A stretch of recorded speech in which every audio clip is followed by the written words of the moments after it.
and it tears off the skin along with the flesh. I have a scar across my entire back. Family and friends, I am in captivity, I'm fine. Some guys, this may sound harsh, wet their pants simply because of pain. They couldn't stand it. 69 kilograms, my weight after captivity. I thought I would be sitting there until the end of war. A year and a half of Russian captivity, interrogations, and torture, which not everyone can endure. He lost 30 kilograms, and when he was exchanged, his relatives recognized him only by the shape of his eyebrows. This is the story of border guard Yevhen Sholudko, who was captured by the occupiers in December 2023 in the Sumy region while he and his comrades went to their positions. What Ukrainians experience in Russian captivity, watch in this video.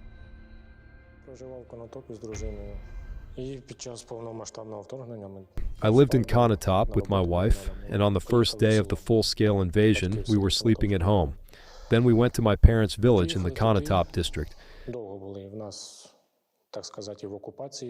We went there and were under occupation for a long time because thousands of enemies were passing through our area. They settled in our villages and shot everything that was there. Pack your bags and go back to Russia. We don't need you here.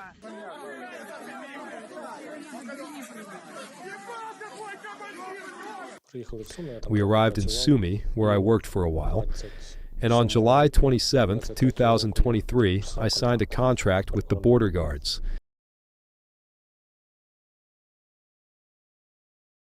Sumy region, Krasnopil district. Well, there was constant shelling. I didn't think about being captured at all. I thought they would just make me a 200 and that it.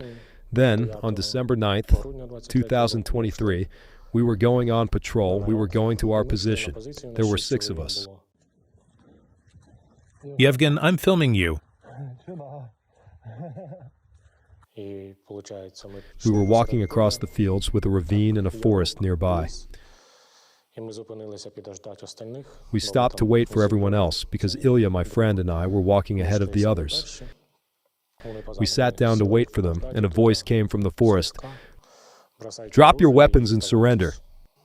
There were 8 of them. Family and friends, please do not show. Share this video to anyone or contact anyone about it. I'm in captivity, I'm fine. Well, I thought they would just cut us there, quietly and without fuss. But no, they said, behave yourselves and you'll live. They tied us up, took our phones and everything else. For about 6 hours, we walked to their village called Popovka. It's in the Russian Federation.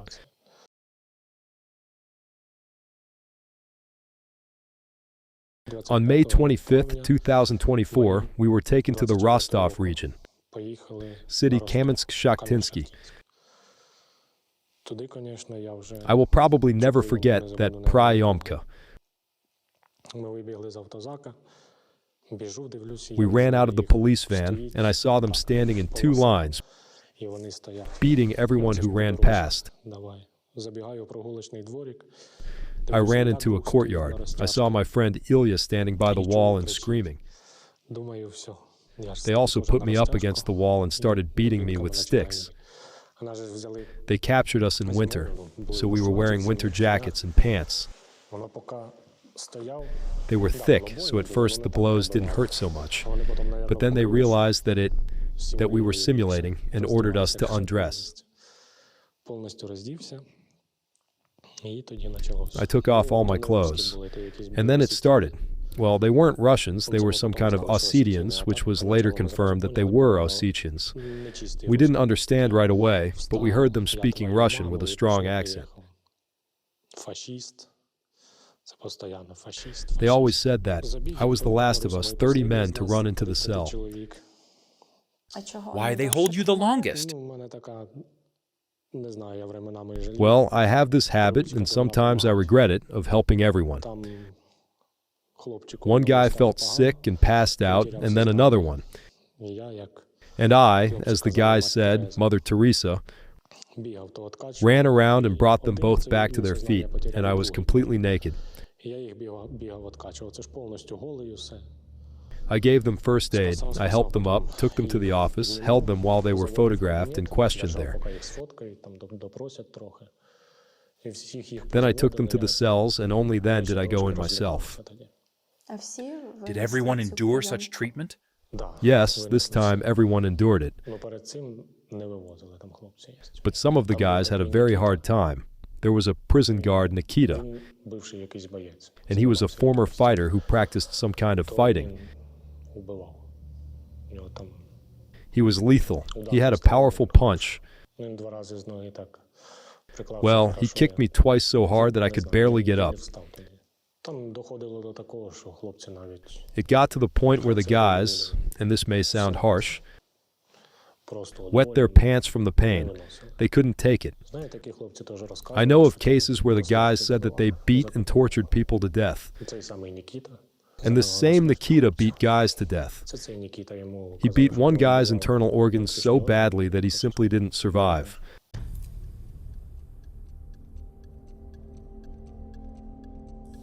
I have a scar across my entire back. What caused it? They had such a thing with balls. When they swing it, the balls spread apart, and when it touches the body, they come together. And then when he lifts this iron rod with balls, it simply tears off the skin along with the flesh. That's why I have a scar across my entire back. We were in detachments. What does detachments mean? Barracks. Well, that kind of building. We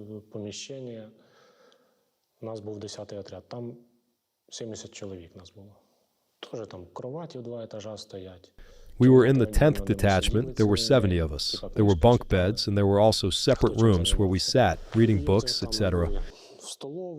We went to the dining room like this. We went out, lined up in the local sector, well, in the courtyard, in short. Then the guard would open the gate, and we would run out onto the parade ground, line up and march in step, singing songs. Victory Day, Katyusha. In short, they forced us to sing Russian songs, and so we went to the dining room. When Nikita came in, he would click his watch, give you a minute to eat, and if you didn't finish, it was your problem. That's it.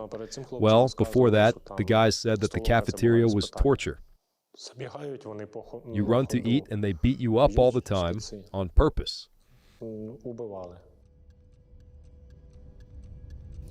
69 kilograms, my weight after captivity.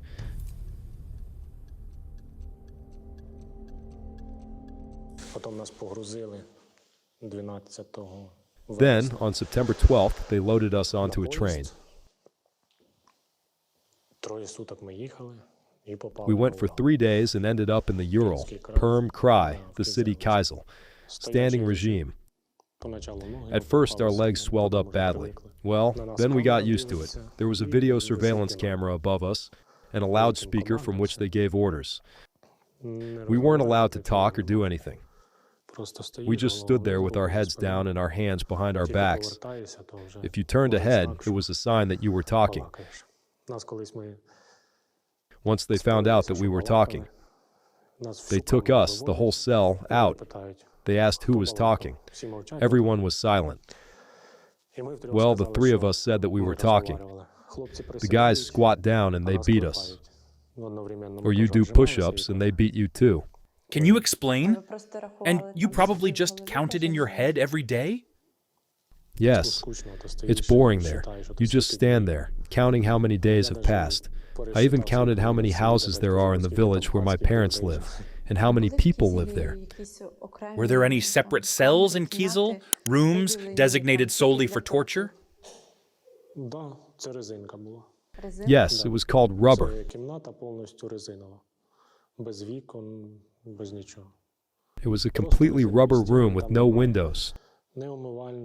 Just rubber walls. There was no sink, no toilet, nothing.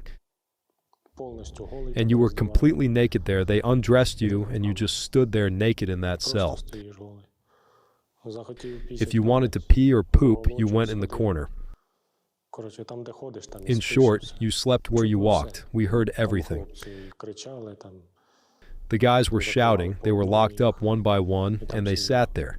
Either they didn't want to sing the Russian anthem or something, or they saw that he was just opening his mouth but not singing. So they locked them in a rubber cell and forced them to sing the anthem for 2 days. At night, one guy would yell, "Please let me out, I'm cold, I feel sick." They opened the door and beat him up, and that was it. Did you see how they treated women in Kizel? What were the rules there? Where were they kept? We didn't see, but we heard it.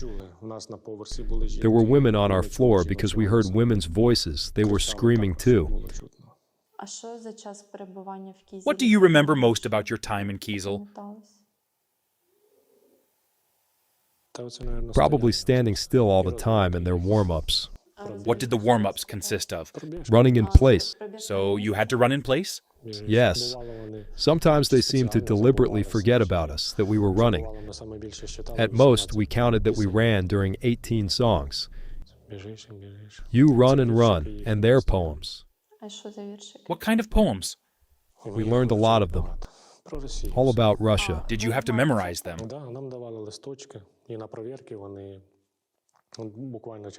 Yes, they gave us sheets of paper with poems, and then, just a few days later, during a check, they made us recite the poems. You start reciting, then the next one, another poem. Or your friend starts, they say stop, and you have to continue.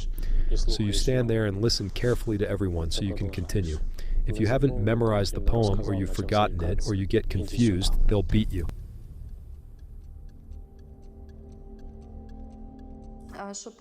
And what about the food in Kizel? I've lost 29 kilograms over the last 10 months. Was that only in Kizel? Yes, in Kizel. 29.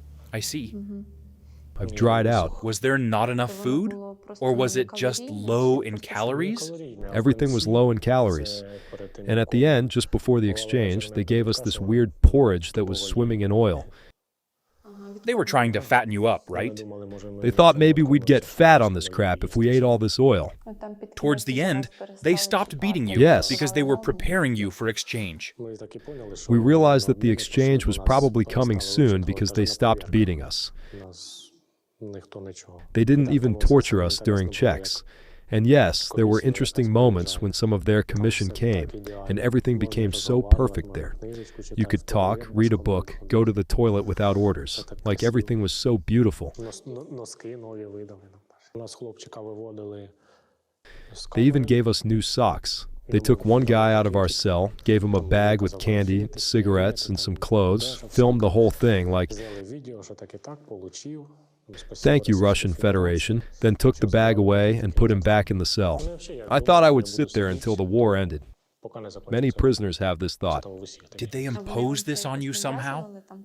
Did they say that nobody needed you? Yes, like your Zelensky said that you would be here until the end. Was there anyone who believed this and broke down mentally? Well, to be honest, when you're sitting there for a long time, thoughts creep in that no one needs you. You just don't know what's happening on the front lines and at home. We didn't receive any letters. My wife wrote me 3 letters. And they didn't give them to you?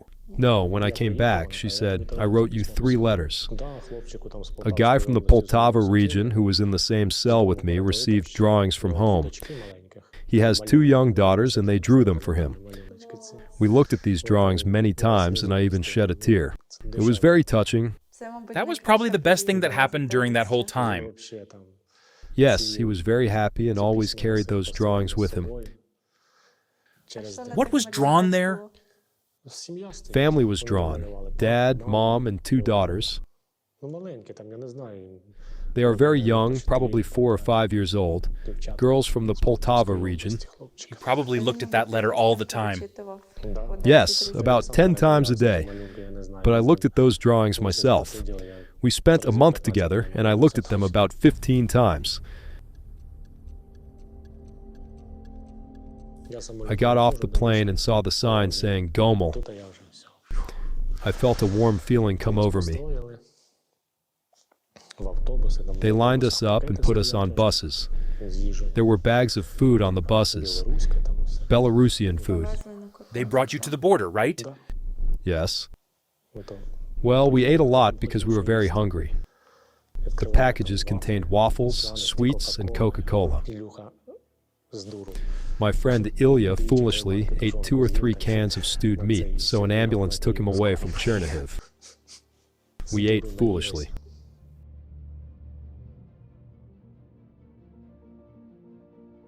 At first, I couldn't get enough to eat.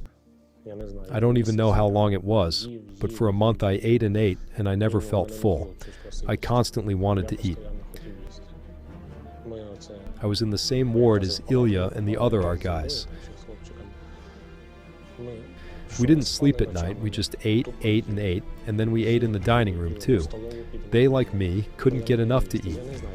Maybe just recently, a couple of weeks ago, I felt like I had had enough to eat, and I don't crave sweets all the time anymore. If you were interested in today's episode and would like me to continue doing episodes like this next, then let me know by hitting the like button and leaving a comment. You can support the author by the details in the description. Thank you.